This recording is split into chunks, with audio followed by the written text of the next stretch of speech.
Oh, I just love that one there. Catherine Britt and Mind Your Own Business. Oh, I love it. There you go.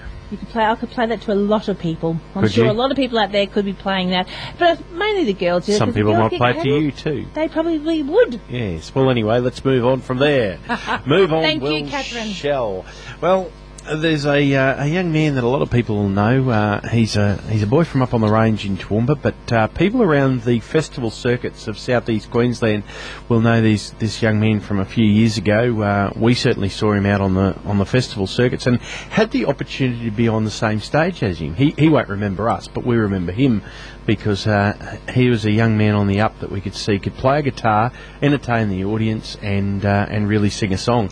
And it's a pleasure to welcome Mick Lindsay to 1015. G'day, Mick. How you going?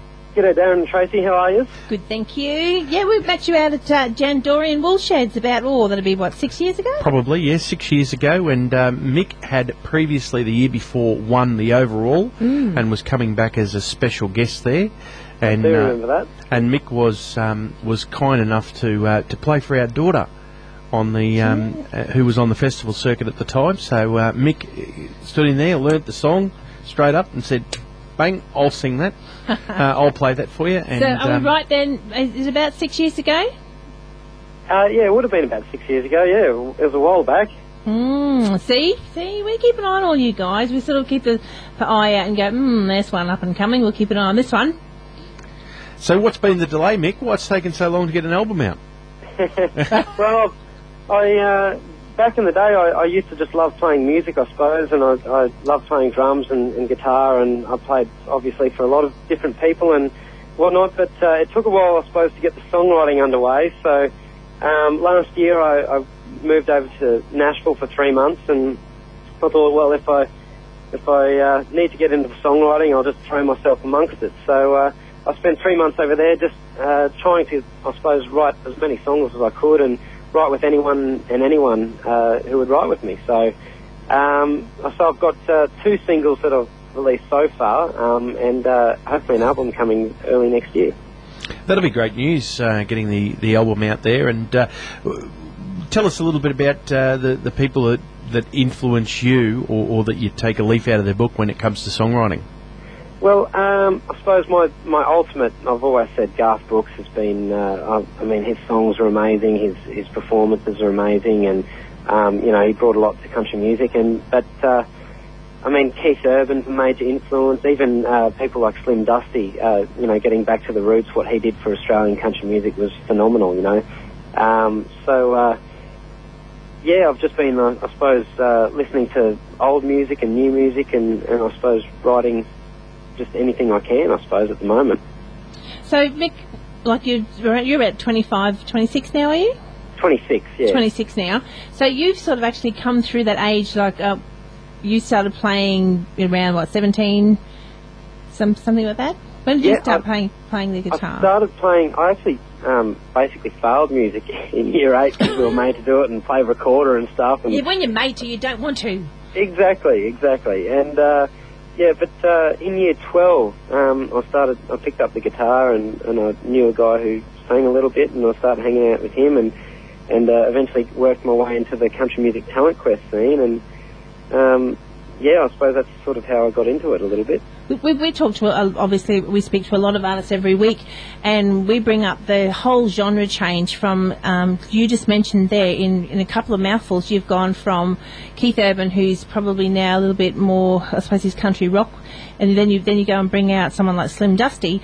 Just in those 7 years that you've had there of actually being out there and being influenced by you, what's changed in just 7 years? Sorry, what was that last little bit? It just cut out. Sorry, what's changed in those 7 years from something like when you first hit that stage, this is the type of country music you wanted to play, and now has it changed to now? That's only a short time, but we talk 30 years from when country music 30 years ago to today. It's very, very vast and different. Has there been a big difference in 7 years from when you first started to today? I think there certainly has. I mean, it's progressed. I think there's a lot of traditional country lovers that really don't like the direction that the new country music's going, but like being over in Nashville for the CMA Fest and some major big concerts and seeing all the new acts and the amount of energy and everything in their songs and in everything. It's just basically it's contagious. You know, like you just have such great time. And you think, you know, this is the kind of music. This is how happy I'd like to make people. You know, so so I really try and write the sort of I suppose just songs that people can get in and dance to and sing along to and just have a good time with. So, and I guess the newer crowd don't really listen to, you know, as much bush ballad stuff and the old school sort of country stuff as much as what I suppose used to happen, I suppose 20 or even 10 years ago, you know. So I've sort of moved more to that direction because I think it's, I suppose it's a lot more in the direction that I'd like to be in.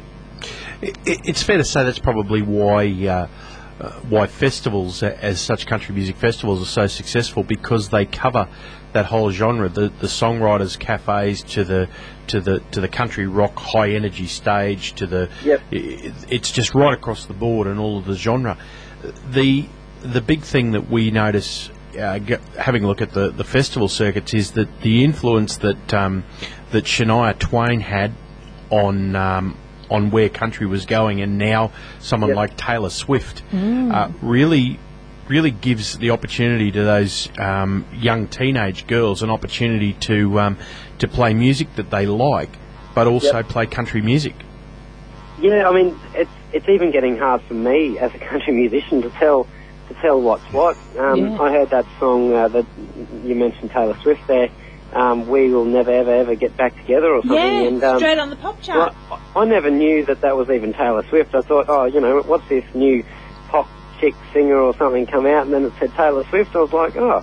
Yeah, I thought it was it crosses over that much that it can just be anything. I thought it was Avril Lavigne. That was the sort of image. So I'm with you, but but it's certainly there, and people go, well, it'll make an impact on country and pop charts. Yeah. That's probably important for the US market. You spend a bit of time there, but that's probably important for the US market, isn't it? Yeah, I mean, also, there's a lot of country artists crossing over into that pop scene, but there's also a lot of other artists crossing over into country. I mean, John Mayer brought out his first country album, and it's, you know, I think it's fantastic. And, you know, I mean, so even he's sort of seen there's a bit of a market there for country music, and that it's not the old, you know, pick strum kind of style, and it crosses over a lot more nowadays, I guess. So there's a lot more people getting involved with it. You must, as a guitarist, enjoy watching John Mayer play country music. Yeah, I mean, he's still got his flavour to it, which is fantastic. But he's definitely got the country sort of flavour in there as well. Yeah. But I think really with Old Cross, I do understand, you know, like the young people coming through the festival circuits and things like that, but I think there does come a point where people have to say, you know, that is not country. Yes, you can sing Taylor Swift, but you need to sing her country music, not her pop music. Like, I mean, Troy Cassar-Daley, you can't go to a country music festival and stand up there and sing, oh, this is a Troy Cassar-Daley song, and sing I'm a Freak. Now, Troy recorded I'm a Freak, but that is not a country song. So I think, we do have a lot of our country artists that are spreading across that, but they do come back to their roots, and I think that's the big thing that we try to get out there. Yep, we're going to push the envelope, but we're going to stick true to some sort of country. Yeah. When I first released my first single, Crank It, I was influenced by a lot of, I suppose, hard rock and Jason Aldean and sort of that hard rock, Brantley Gilbert sort of crossover with country, and you know, I mean that really that went down really, really well with a lot of different people. But then again, like, there's a lot of my relatives that said, Mick, I got to be honest with you, I really don't like the song. You know, I'm a Slim Dusty and Merle Haggard fan, and it's not my cup of tea. You know, you know, we'll support you, but you know. So I thought, you know what, there's a good point there, and I love Troy Cassar-Daley as well. You mentioned him before, and I thought I need to bring out a song that's a lot more country. So that's the reason for bringing out this next song, Long Way From Over You, and it's a lot more country roots. Yeah, but in saying that, country rock has still been in the country genre for many years, where this country punk or country pop is only a new breed. So country rock's still good. So you tell those rallies, hey, settle down. Country rock's still good. Oh no, they've been awesome, and they've been very supportive, and it's good to get an honest feedback and opinion of lots of different people. And you know, there'll be people that love Taylor Swift and hate Taylor Swift, and same with any type of music. So I take it all on board and just try and be the best I can be. But I think it's very clever what she's done by covering both genres there, basically with the pop and the country, because she can show up at a venue and she can sing, and if the crowd's sort of leaning one way, she can just switch straight over. Is that something you're looking at putting into your repertoire, where you can do the more ballady, maybe the more older style country, but also have your country rock genre there, that all of a sudden the crowd's going, no, we're on this dance floor, we don't want to get off, so you can just keep on going with your country rock?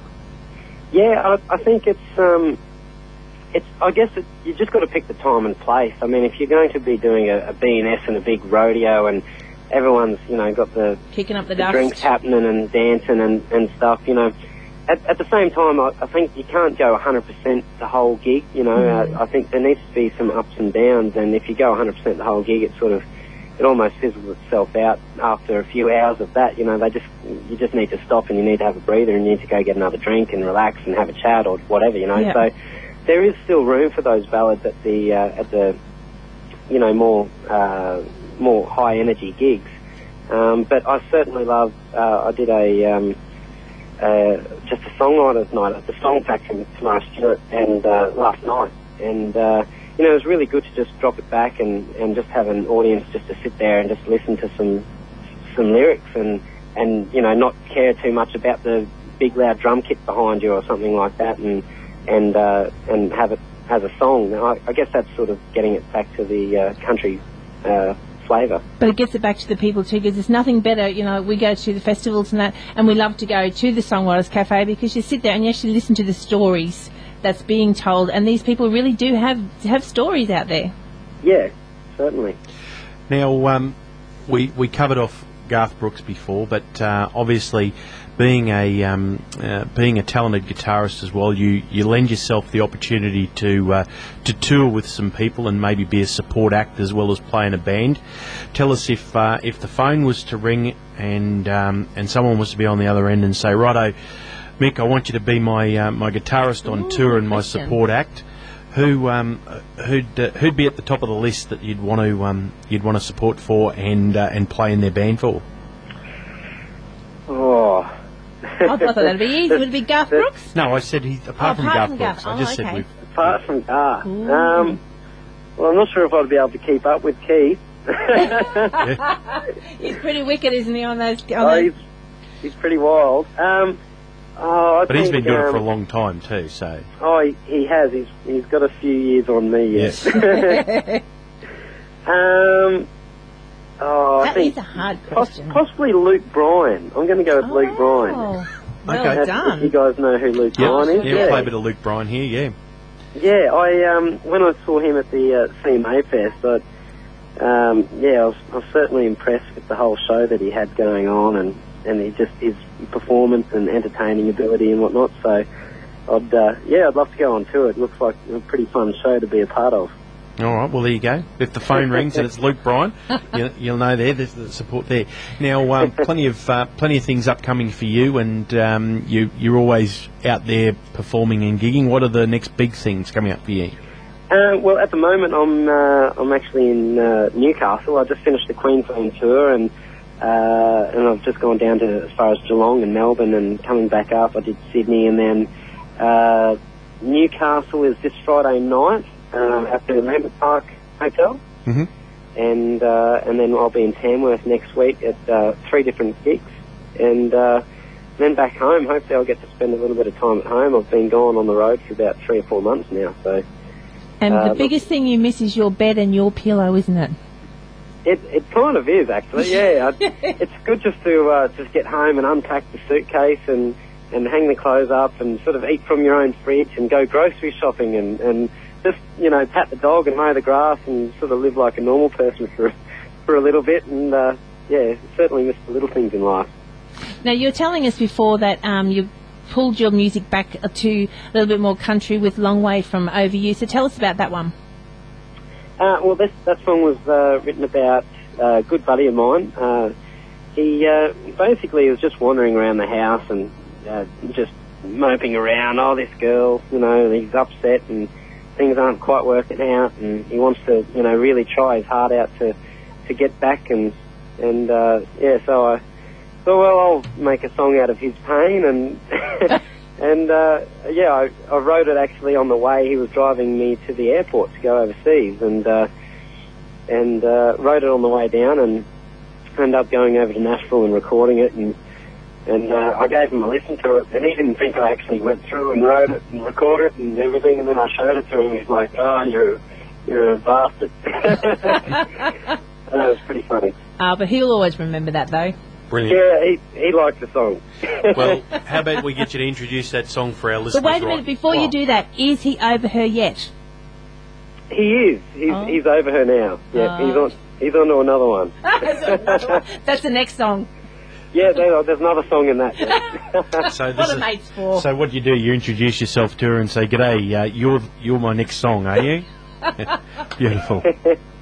All right, Mick, it's been a pleasure to catch up with you. I'd love it if you'd introduce this song to our listeners right now.